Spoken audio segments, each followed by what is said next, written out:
DJ Ramesh का गाना सुनने के लिए कृपया चैनल को सब्सक्राइब करें और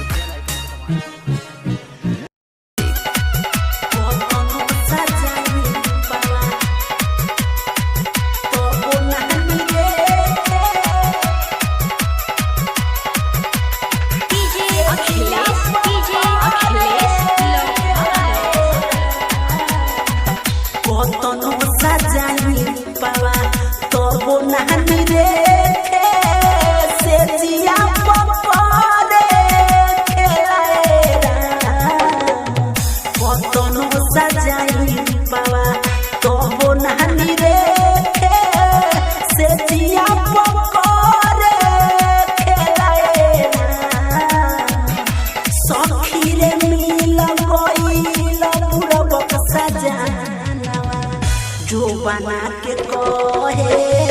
ढेलाएरा सखी रे मिल गइल पूरब सजाना जो बना के कहे ढेलाएरा जो बना के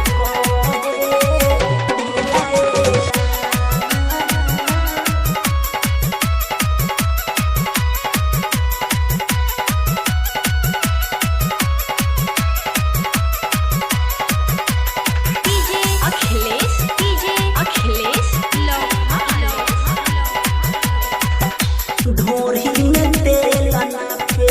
गमछा से सामान छापे मिलल बलमयल बेलाएरा ढोरी में तेल नापे गमछा से सामान छापे मिलल बलमयल बेलाएरा लहंगा में डाल देता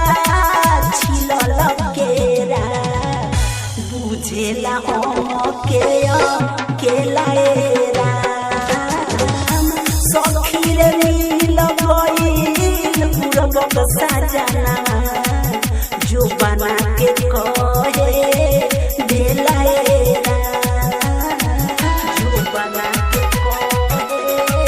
ढेलाएरा डीजे अखिलेश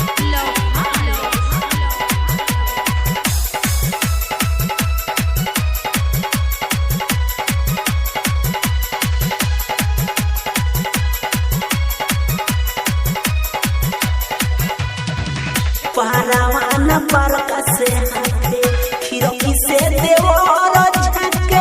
सरोज सवरी आयो के लाएरा